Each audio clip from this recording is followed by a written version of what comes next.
Sa mapagpalang gabi po sa inyong lahat mga kabisnes namin minamahal sa Luzon, Visayas, Mindanao.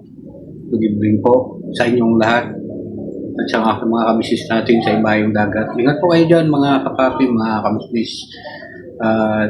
Kakarating ko lang po mga kabisnes.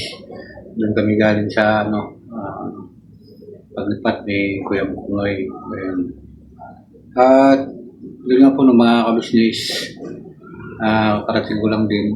Kaya ginawa ko po mga kabisnes. Bumili muna ako ng yung ito. Tapos may ulam tayo mga kabisnes. Yan. Saka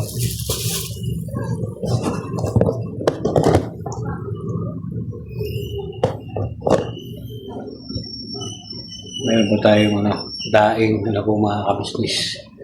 At yun nga po kain muna tayo mga kabisnes. Samahan niyo po ako. At kakain mo tayo.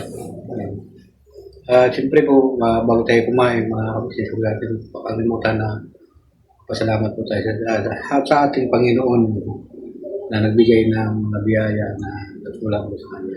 Kaya pasalamatan po natin mga kabisnes. Mga kabisnes, kain tayo mga kabisnes.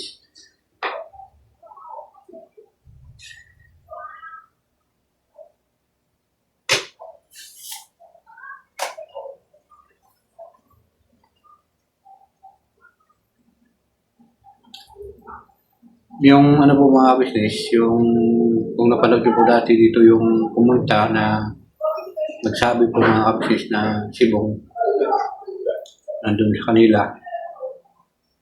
Hindi ko na po pinansin mga business kasi nakaano na rin po yun kay Kuya po mga business.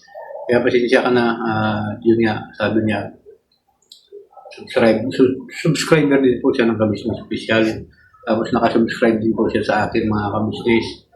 Kaya pumunta ko siya dito na dahil hindi ko abangan din si Bong sa tindahan na doon dumadaan sa kanila.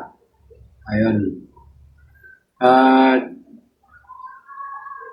Yun nga po mga kabisnes, sabi ko sa kanya, si Kuya na po yung nakakaalam noon kasi hindi mo na po pwede na pakialaman.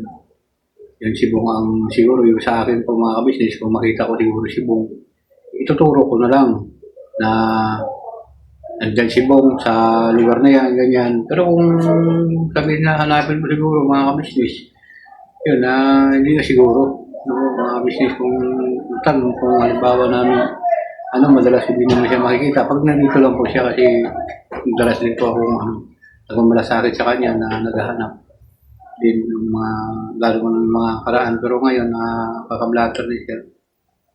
Hindi ko na po siya hanapin po mga kabisnes kasi ang layunin naman po kasi ni Kuya dito mga kabisnes, yung mapapabuti si Bong. Po, may sabi niya nga doon sa kanyang vlog nung magkasama kami kung ang sitwasyon. Po mga kabisnes. Kaya Kuya pasensya na nabanggit ko dito kasi may mga subscriber ko dito na pumunta na Sibong pumupunta sa kanila. Ay napanood nila ito, baka mamaya mag-comment na naman po na hindi ko binigyan ng reaction ang ginawa na pumunta dito. At bakit hindi ako pwede kasi ako yung malapit dito. Hindi po pwede mga business kasi yun na nga, na nakaka-blatter naman siya doon.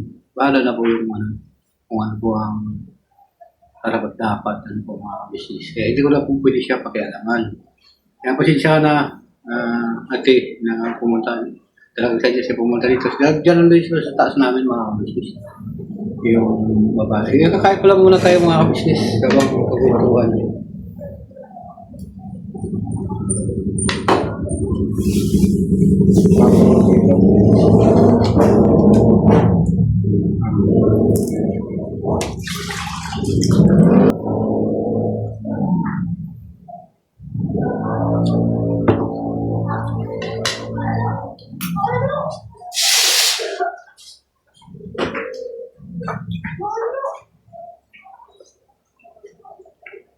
Tayo tayo mga business.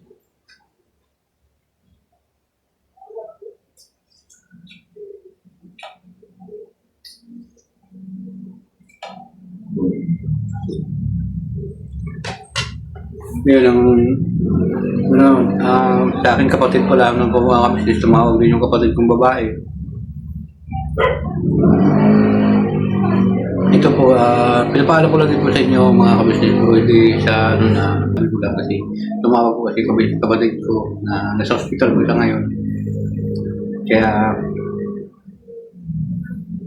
malungkot din po talaga mga kabisnes na wala kang magawa.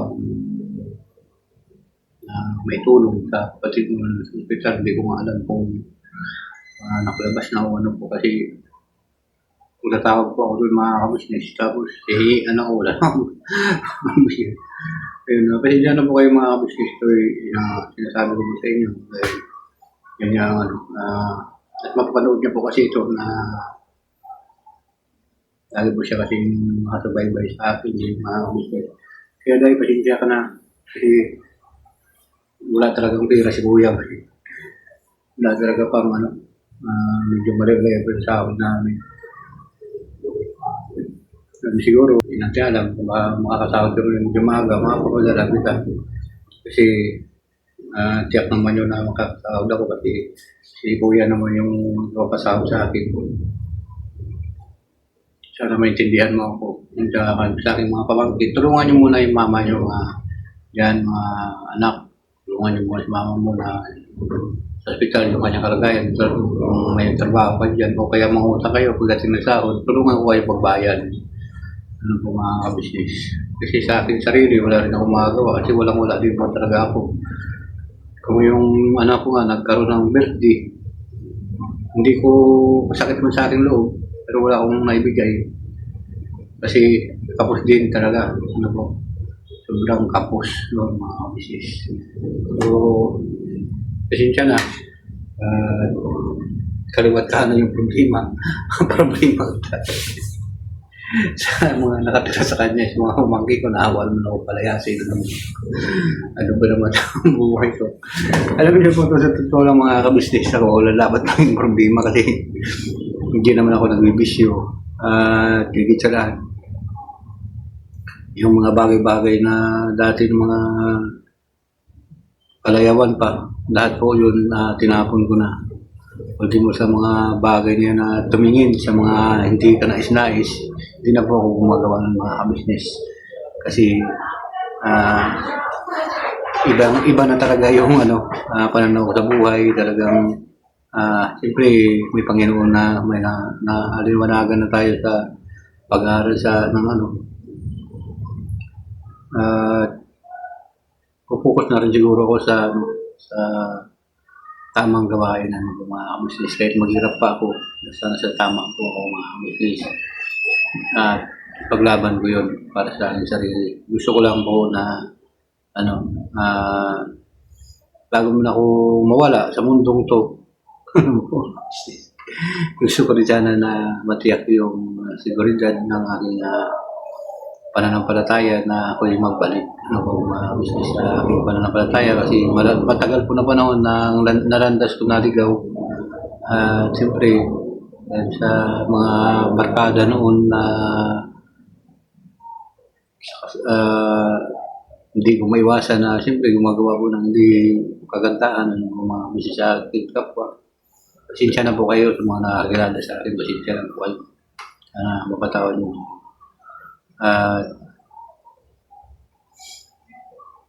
Buong puso ko na pinagsisihan ang lahat ng bagay na ang nangyari ngayon na pinagtanggol ko lang yung aking sarili sa mga bagay na hindi rin ako mapahamak ng mga business.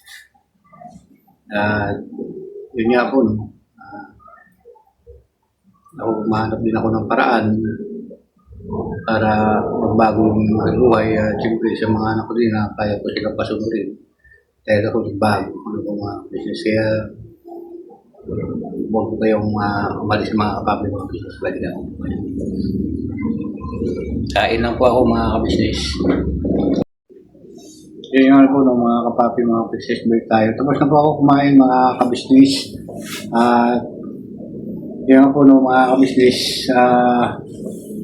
Magsa-shoutout lang po tayo mga kabisnes sa mga nagmamahal sa atin ng mga subscriber natin. mga kabisnes natin. Ayun. Siyempre, sa Luzon, Visayas, Mindanao, shoutout po sa inyo lahat yan mga kabisnes namin na mahal. At di sa, sa ibayong dagat, sa mga kabisnes natin. At nandiyan po sila ni Ma'am Tirno Payopay. Yun. Kasi shoutout sa inyo, ma'am. Lagi po kayo mag-ingat. Ma'am Philip Torres. Yun. Sila po yung lagi pong sumusuporta sa ating munting channel mga business lagi nanonood.